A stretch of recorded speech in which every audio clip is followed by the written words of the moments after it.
ಬಾಲಗಂಗಾಧರನಾಥ ಸ್ವಾಮೀಜಿ ಕೊಡುಗೆ ಅಪಾರ. ಶ್ರೀನಿವಾಸ ಗೌಡ, ಚಾಮರಾಜನಗರ. ಬಾಲಗಂಗಾಧರನಾಥ ಸ್ವಾಮೀಜಿಯು ದೇಶದ ಶೈಕ್ಷಣಿಕ, ಆರೋಗ್ಯ, ಪರಿಸರ ಕ್ಷೇತ್ರಕ್ಕೆ ಅಪಾರ ಕೊಡುಗೆ ನೀಡಿದ್ದಾರೆ ಎಂದು ಕರ್ನಾಟಕ ಸೇನಾಪಡೆ ಅಧ್ಯಕ್ಷ ಶ್ರೀನಿವಾಸ ಗೌಡ ಹೇಳಿದರು. ನಗರದ ಜಿಲ್ಲಾ ಕನ್ನಡ ಸಾಹಿತ್ಯ ಪರಿಷತ್ತು ಕಚೇರಿಯಲ್ಲಿ ಕರ್ನಾಟಕ ಸೇನಾಪಡೆ ಹಾಗೂ ಕನ್ನಡ ಸಾಹಿತ್ಯ ಪರಿಷತ್ತು ತಾಲೂಕು ಘಟಕದ ವತಿಯಿಂದ ನಡೆದ ಆದಿಚುಂಚನಗಿರಿ ಮಠದ ಬಾಲಗಂಗಾಧರನಾಥ ಸ್ವಾಮೀಜಿ ಅವರ ಜಯಂತ್ಯೋತ್ಸವ ಕಾರ್ಯಕ್ರಮದಲ್ಲಿ ಅವರ ಭಾವಚಿತ್ರಕ್ಕೆ ಪುಷ್ಪಾರ್ಚನೆ ಮಾಡಿ ಮಾತನಾಡಿದರು. ಸ್ವಾಮೀಜಿಗಳು ದೇಶದಲ್ಲಿ 5 ಕೋಟಿ ಗಿಡಗಳನ್ನು ನೆಡುವ ಗುರಿ ಹೊಂದಿ 3.5 ದಶಕಗಳ ಕಾಲ ಮಠವನ್ನು ಮುನ್ನಡೆಸಿ ತ್ರಿವಿಧ ದಾಸೋಹದಲ್ಲಿ ತಮ್ಮನ್ನ ತಾವು ಅರ್ಪಿಸಿಕೊಂಡಿದ್ದಾರೆ. ಇಂದಿಗೂ ಅನೇಕ ಕುಟುಂಬಗಳಿಗೆ ಜೀವನ ಆಧಾರವಾಗಿ ನಿಂತಿದ್ದಾರೆ. ಅವರು ಎಲ್ಲ ಧರ್ಮ ಸಮುದಾಯಗಳೊಂದಿಗೆ ವಿಶ್ವಾಸ ಹೊಂದಿದ್ದರು. ಅವರು ನಮ್ಮ ಸಮುದಾಯಕ್ಕೆ ಸೀಮಿತವಾಗಿರಲಿಲ್ಲ. ಇಂತಹ ಮಹನೀಯರನ್ನು ಸ್ಮರಿಸುವುದು ನಮ್ಮೆಲ್ಲರ ಸೌಭಾಗ್ಯ ಎಂದರು. ಉದ್ಯಮಿ ಶ್ರೀನಿಧಿ ಕುದಾರ್ ಮಾತನಾಡಿ, ಆದಿಚುಂಚನಗಿರಿ ಮಠದ ಬಾಲಗಂಗಾಧರನಾಥ ಸ್ವಾಮೀಜಿ ಅವರು ಅತಿ ಚಿಕ್ಕ ವಯಸ್ಸಿನಲ್ಲಿ ಮಠದ ಪೀಠಾಧ್ಯಕ್ಷರಾಗಿದ್ದು, ಗ್ರಾಮಗಳ ಸಂಚಾರ ಮಾಡಿ ಜನರಿಂದ ಆಹಾರ ಧಾನ್ಯ ಸಂಗ್ರಹಿಸಿ ಮಠ ದಾಸೋಹ ವ್ಯವಸ್ಥೆ ಮಾಡಿದ ಕೀರ್ತಿ ಅವರಿಗೆ ಸಲ್ಲುತ್ತದೆ. ಅವರು ಅನ್ನದಾಸೋಹ ಶಿಕ್ಷಣಕ್ಕೆ ಹೆಚ್ಚಿನ ಮಹತ್ವ ಕೊಡುವ ಮೂಲಕ ಮಠವನ್ನು ಹೆಮ್ಮರವಾಗಿ ಬೆಳೆಸಿದರು ಎಂದರು. ಕನ್ನಡ ಸಾಹಿತ್ಯ ಪರಿಷತ್ತು ತಾಲೂಕು ಘಟಕದ ಅಧ್ಯಕ್ಷ ಸುರೇಶ್ ಋಗ್ವೇದಿ, ಮುರಳಿ ಮಾತನಾಡಿದರು. ಕಾರ್ಯಕ್ರಮದಲ್ಲಿ ನಗರಸಭೆ ಮಾಜಿ ಸದಸ್ಯ ಗಣೇಶ್ ದೀಕ್ಷಿತ್, ಆರ್ ಜಗದೀಶ್, ಮಹೇಶ್ ಗೌಡ, ಗೌಸ್ ಶರೀಫ್, ಪಣ್ಯದ ಹುಂಡಿ ರಾಜು, ಪದ್ಮ ಪುರುಷೋತ್ತಮ್, ರಂಗಸ್ವಾಮಿ, ಹುಮ್ಮ ಲೋಕೇಶ್, ನಾಗರಾಜು, ಮಹೇಶ್, ಶಿವಣ್ಣ, ಮುತ್ತುರಾಜು, ರವಿಚಂದ್ರ ಪ್ರಸಾದ್, ತಾಂಡವಮೂರ್ತಿ, ನಾಗರಾಜು, ನಾಗೇಂದ್ರ, ಗೀತಾ ಇತರರು ಹಾಜರಿದ್ದರು. ವರದಿ ಕೊಮ್ಮ ನಂಜುಂಡನಾಯಕ, NKS TV4 ಚಾಮರಾಜನಗರ.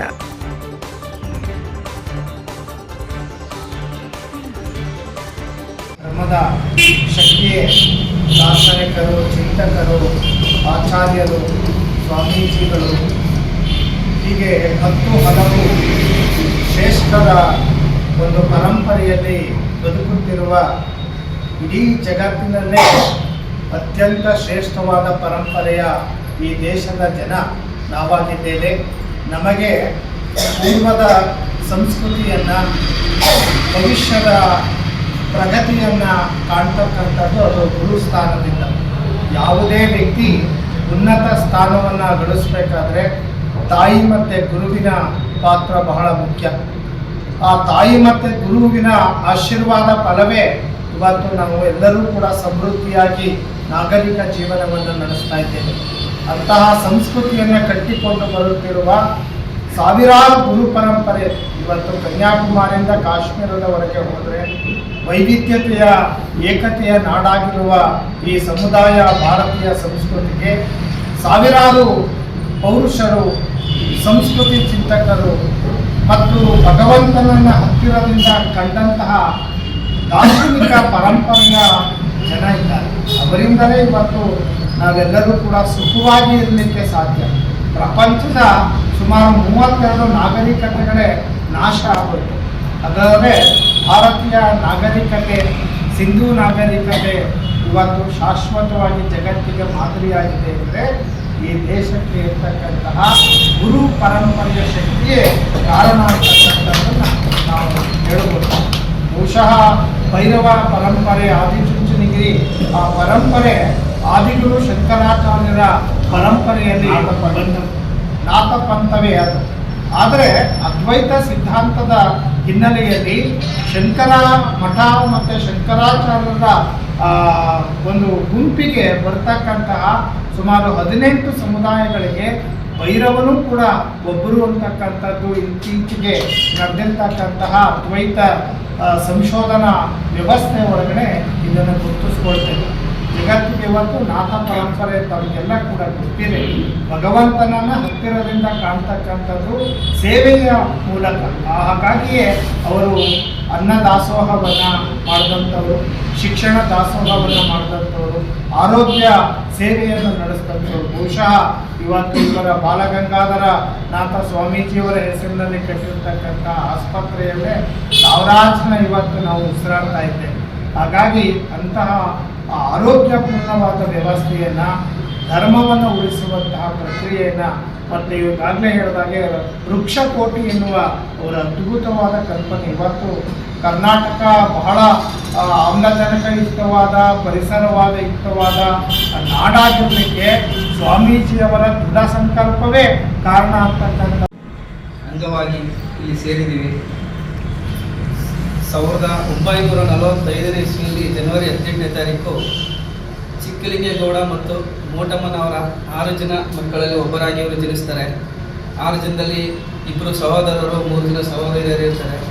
ಜೊತೆಗೆ ತಮ್ಮ ಅತಿ ಚಿಕ್ಕ ವಯಸ್ಸಿನಲ್ಲೇ 71ನೇ ಮಠಾಧ್ಯಕ್ಷರಾಗಿ ಚುಂಚನಗಿರಿ ಮಠಕ್ಕೆ ಪೀಠಾಧ್ಯಕ್ಷರಾಗ್ತಾರೆ.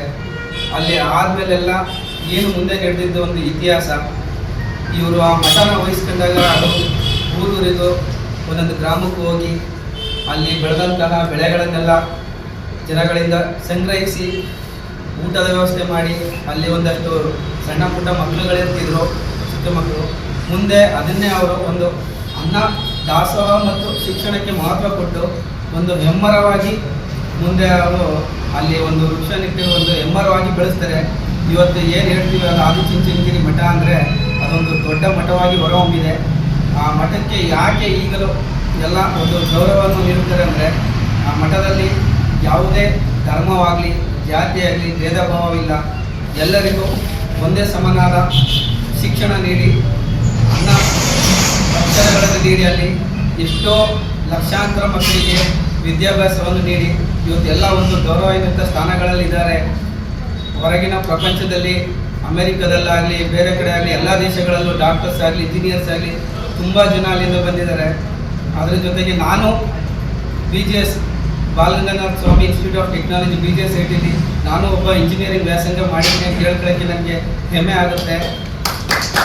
ಅವರು ಮಾಡಿದಂತಹ ಸೇವೆ ಜೊತೆಗೆ ಅಲ್ಲಿ ಬೆಳ್ಳೂರು ಕ್ರಾಸ್ಗೆ ಹೋಗ್ಬೇಕಾದ್ರೆ ಒಂದು 2 ಕಿಲೋಮೀಟರ್ ಹಿಂದೆ, ಮಠದಿಂದ 8 ಕಿಲೋಮೀಟರ್ ಹಿಂದೆನೇ ಒಂದು ಸಸ್ಯ ಕಾಶಿ ಅಂತ ಮಾಡಿದ್ದಾರೆ. ಅದನ್ನು ನೋಡಿದಾಗ ಅರ್ಥ ಆಗುತ್ತೆ ಅವ್ರಿಗೆ ಪರಿಸರದ ಬಗ್ಗೆ, ಪ್ರಾಣಿ ಸಂರಕ್ಷಣೆ ಬಗ್ಗೆ ಎಷ್ಟು ಒಂದು ಅರಿವಿತ್ತು ಅಂತ. ಆ ಕಾಲದಲ್ಲೇ ಅವರು ಒಂದು ಮಿನಿ ಫಾರೆಸ್ಟ್ ಥರ ಅಲ್ಲಿ ಸಸ್ಯಕಾಶಿ ಮಾಡಿ ಎಷ್ಟೋ ಪ್ರಾಣಿ ಸಂಕುಲಗಳು, ಪಕ್ಷಿಗಳು, ಪ್ರಭೇದಗಳಲ್ಲಿ ನೆಲೆ ಊರಕ್ಕೆ ಅವರೊಂದು ಸ್ಥಾನ ಮಾಡಿಕೊಟ್ಟಿದ್ದಾರೆ. ಜೊತೆಗೆ ಅವರು ಹೇಳ್ದಂಗೆ 5 ಕೋಟಿಗೂ ಹೆಚ್ಚು ಗಿಡಗಳನ್ನು ನೆಡುವ ಕಾರ್ಯಕ್ರಮ ಇಟ್ಕೊಂಡು ಸಾವಿರಾರು ಒಂದು 100 ಗಿಡಗಳನ್ನು ನಾವು ಆಗ ನೆಡ್ತಾ ಇದ್ರು. ಜೊತೆಗೆ ಅವರು ಅಲ್ಲಿ ಕಾಲೇಜಿನಲ್ಲಿ ವರ್ಷನೂ ಒಂದು ಅಬ್ದುಲ್ ಕಲಾಂ ಅವರು ರಾಷ್ಟ್ರಪತಿಗಳಾಗಿದ್ದರು. ಹಾಗೆ ಯಾವುದೋ ಒಂದು ಕಾರ್ಯಕ್ರಮ ನಡೆದಾಗ ವರ್ಷಕ್ಕೊಂದ್ಸತಿ ಅವ್ರನ್ನ ಅಲ್ಲಿಗೆ ಮಠಕ್ಕೆ ಕರೆಸ್ತಾ ಇದ್ರು. ಮಠಕ್ಕೆ ಕರೆಸಿದಾಗ ಅವ್ರದ್ದು ಎಷ್ಟು ಶಿಕ್ಷಣ ಸಂಸ್ಥೆಗಳಿದೆ, ಎಲ್ಲ ಶಿಕ್ಷಣ ಸಂಸ್ಥೆಗಳಿಂದನೂ ಚಿಕ್ಕಮಂಗ್ಳೂರಾಗಲಿ, ಚಿಕ್ಕಬಳ್ಳಾಪುರ ಆಗಲಿ, ಬ್ಯಾಂಗ್ಳೂರ್ ಆಗಲಿ ಎಲ್ಲ ಕಡೆಯಿಂದನೂ ಸಾವಿರಾರು ಒಂದು 10ರಿಂದ 20 ಸಾವಿರ ವಿದ್ಯಾರ್ಥಿಗಳು ಅಲ್ಲಿ ಸೇರ್ತಾ ಇದ್ರು. ನಾನು ಆ ಮಠದ ಒಂದು ಜಾಗದಲ್ಲೇ ನನ್ನ ಶಿಕ್ಷಣವನ್ನು, ಇಂಜಿನಿಯರಿಂಗ್ ಶಿಕ್ಷಣ ಪದವಿಯನ್ನು ಪಡೆದೆ. ಅಲ್ಲಿದ್ದಾಗ ನಾವು ಸ್ವಾಮಿಗಳು ನಮಗೆ ಈ ಜಾತ್ರೆ ಮಹೋತ್ಸವ ಬಂದಾಗ ಆ ಕಾಲಭೈರವ ಜಾತ್ರಾ ಮಹೋತ್ಸವದಲ್ಲಿ 1 ವಾರಕ್ಕಿಂತ ಅಧಿಕವಾಗಿ ಅವರು ಪರಮ ಪೂಜ್ಯ ಡಾಕ್ಟರ್ ಶ್ರೀ ಬಾಲಗಂಗಾಧರ ಸ್ವಾಮೀಜಿಯವರ 81ನೇ ಜನ್ಮ ದಿನೋತ್ಸವ ಜಯಂತ್ಯೋತ್ಸವ ಕಾರ್ಯಕ್ರಮ ಇಡೀ ದೇಶಾದ್ಯಂತ ಅತ್ಯಂತ ಸಡಗರ ಮತ್ತು ಸಂಭ್ರಮದಿಂದ ನಡೆಯಿತು. ನಮಗೆಲ್ಲ ಗೊತ್ತಿದೆ, ಇವತ್ತು ಆದಿಚುಂಚನಗಿರಿ ಮಹಾಸಂಸ್ಥಾನ ಒಂದು ಕಾಲದಲ್ಲಿ ಆ ಒಂದು ಸಂಸ್ಥಾನ ಬೆಟ್ಟ, ಗುಡ್ಡ, ಕಲ್ಲು, ಮುಳ್ಳು ಇಂಥ ಪ್ರದೇಶಗಳಿಂದ ಕೂಡಿದಂಥ ಒಂದು ಸಂಸ್ಥಾನ. ಪರಮ ಪೂಜ್ಯ ಡಾಕ್ಟರ್ ಬಾಲಗಂಗಾಧರ ಸ್ವಾಮೀಜಿರವರು ಪಟ್ಟಾಭಿಷೇಕವನ್ನ ತೆಗೆದುಕೊಂಡ ನಂತರದಲ್ಲಿ ಬಹುಶಃ ಆ ಸಂಸ್ಥಾನವನ್ನ ಶಿಖರದ ಎತ್ತರಕ್ಕೆ ಬೆಳೆಸಿದಂಥ ಕೀರ್ತಿ ಡಾಕ್ಟರ್ ಬಾಲಗಂಗಾಧರ ಸ್ವಾಮೀಜಿಯವರಿಗೆ ಸಲ್ಲಿಸಿದೆ. ಯಾಕೆಂತಂದ್ರೆ ಶಿಕ್ಷಣ, ದಾಸೋಹ, ಆರೋಗ್ಯ, ಸಮಾಜ ಸೇವೆ ಇನ್ನಿತರ ಕ್ಷೇತ್ರಗಳಲ್ಲಿ ಒಂದು ಇಡೀ ರಾಜ್ಯ, ದೇಶ, ಇಡೀ ವಿಶ್ವದಲ್ಲೇ, ಯಾಕಂದ್ರೆ ವಿಶ್ವದಲ್ಲೂ ಚುಂಚನಗಿರಿ ಮಠಗಳು ಬಹಳಷ್ಟು ಕಡೆ ಒಂದು ಶಕ್ತಿ, ಒಂದು ಚೈತನ್ಯ ತುಂಬಿದವರು ಪರಮ ಪೂಜ್ಯ ಡಾಕ್ಟರ್ ಬಾಲಗಂಗಾಧರ ಸ್ವಾಮೀಜಿಯವರು. ಅವರ ಅತ್ಯಂತ ಮಹಾದಾಸ ಏನಪ್ಪಾ ಅಂತಂದ್ರೆ ಅವರೊಬ್ಬ ಅತ್ಯಂತ ಪರಿಸರವಾದಂಥ ಪ್ರೇಮಿಗಳು. ಪರಿಸರ, ಗಿಡ ಮರಗಳನ್ನ ನೆಡ್ತಕ್ಕಂಥದ್ದು ಅವರ ದಿನನಿತ್ಯದ ಕಾಯಕ ಆಗಿತ್ತು. ಅವ್ರ ಉದ್ದೇಶ ಏನಿತ್ತಪ್ಪ ಅಂತಂದ್ರೆ ನಮ್ಮ ರಾಜ್ಯ, ನಮ್ಮ ದೇಶದಲ್ಲಿ 5 ಕೋಟಿ ಸಸಿಗಳನ್ನ ನೆಡಬೇಕು ಅಂತ ಹೇಳಿ ಸಂಕಲ್ಪವನ್ನು ಮಾಡಿದ್ರು. ಅದೇ ರೀತಿ ಕೋಟ್ಯಾಂತರ ಸಸಿಗಳನ್ನ ನಮ್ಮ ದೇಶಾದ್ಯಂತ ನಡೆಸಿದಂಥ ಕೀರ್ತಿ ಪರಮ ಪೂಜ್ಯರಿಗೆ ಸಲ್ಲಿಸಿದೆ. ಮತ್ತು ಅವರ ಅವಧಿನಲ್ಲಿ ಅವರು ಎಷ್ಟು ಸರಳವಾಗಿದ್ರು ಮತ್ತೆ ಎಷ್ಟು ಸುಸಂಸ್ಕೃತವಾಗಿದ್ರು ಅಂತಂದ್ರೆ ನಿಜವಾಗ್ಲೂ ಬಹಳ ಅತ್ಯಂತ ಸೌಮ್ಯ ಸ್ವಭಾವದಿಂದ ಕೂಡಿದಂಥವ್ರು. ಅವರು ಯಾರೇ ಭಕ್ತಾದಿಗಳು ಹೋಗ್ಲಿ, ಚುಂಚನಗಿರಿ ಕ್ಷೇತ್ರ ಅಂತಂದ್ರೆ ಬಹುಶಃ ತಮ್ಮೆಲ್ಲ ತಿಳಿಗಿಟ್ಟು ಬರೀ ಒಕ್ಕಲಿಗೆ ಒಂದು ಜನಾಂಗ ಸೇರಿದಂಥದ್ದು ಅದು ಖಂಡಿತ.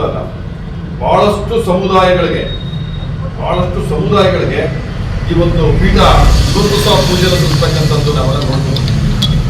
ನಮ್ಮ ಏನು ಶ್ರೀದುರ್ಗದವರು ಕೂತಿದ್ದಾರೆ, ಅವರ ಮನೆತನವೂ ಸಹ ಈ ಒಂದು ಕ್ಷೇತ್ರದ ಒಕ್ಕಲಿನವರು. ಅವರು ಸಹ ನಮ್ಮ ಚುಂಚನಗಿರಿ ಕ್ಷೇತ್ರಕ್ಕೆ ನಿರಂತರವಾದಂಥ ಸೇವೆಯನ್ನು ಸಲ್ಲಿಸ್ಕೊಂಡು ಬರ್ತಾರೆ. ಹಾಗಾಗಿ ಎಲ್ಲ ಸರ್ವ ಜನಾಂಗಕ್ಕೆ ಸೇರಿದಂಥ ಒಬ್ಬ ಸ್ವಾಮೀಜಿ ಅಂತಂದ್ರೆ ಡಾಕ್ಟರ್ ಬಾಲಗಂಗಾಧರಪ್ಪ ಸ್ವಾಮೀಜಿರವರು. ಅವ್ರಿಗೆ ಮೊಟ್ಟ ಮೊದಲ ಬಾರಿಗೆ ಪದ್ಮಭೂಷಣ ಪ್ರಶಸ್ತಿಯನ್ನ ನಮ್ಮ ನಾಡಿನಲ್ಲಿ ಸ್ವೀಕಾರ ಮಾಡಿದಂಥವರು ಪರಮ ಪೂಜ್ಯ ಡಾಕ್ಟರ್ ಬಾಲಗಂಗಾಧರಪ್ಪ ಸ್ವಾಮೀಜಿರವರು. ಅವರಿಗೆ ಭಾರತ ರತ್ನ ಪ್ರಶಸ್ತಿಯೂ ಸಹ ಬರಬೇಕು ಅಂತೇಳಿ ಈ ಸಂದರ್ಭದಲ್ಲಿ ನಾವು ತಿಳಿಸ್ತಾ, ಮತ್ತು ಅವರು ಕೋಟ್ಯಾಂತರ ಜನನ ಒಂದು ತಮ್ಮ ಶಿಷ್ಯ ಕೋಟಿಯನ್ನೇ ಇಡೀ ವಿಶ್ವಾದ್ಯಂತ ಹೊಂದಿದ್ದಾರೆ ಅಂತ ಪುಣ್ಯ ಪುರುಷನ ಒಂದು ಕಾರ್ಯಕ್ರಮವನ್ನು ಇವತ್ತು ನಮ್ಮ ಚಾಮರಾಜ ಕನ್ನಡ ಸಾಹಿತ್ಯ ಪರಿಷತ್ನಲ್ಲಿ ನಿಮ್ಮೆಲ್ಲರ ಸಮ್ಮುಖದಲ್ಲಿ ನಾವು ಇವತ್ತು ನಡೆಸ್ತಾ ಇದ್ದೀವಿ. ಹಾಗಾಗಿ ಈ ಕಾರ್ಯಕ್ರಮಕ್ಕೆ ಆಗಮಿಸಿರ್ತಕ್ಕಂಥ ನಮ್ಮೆಲ್ಲರ ಹಿರಿಯರು, ನಮ್ಮೆಲ್ಲರ ಮಾರ್ಗದರ್ಶಿಗಳು, ನಮ್ಮ ಕನ್ನಡ ಸಂಘಟನೆಯ ಮುಂಚೂಣಿ ನಾಯಕರು, ನಮ್ಮ ಕನ್ನಡ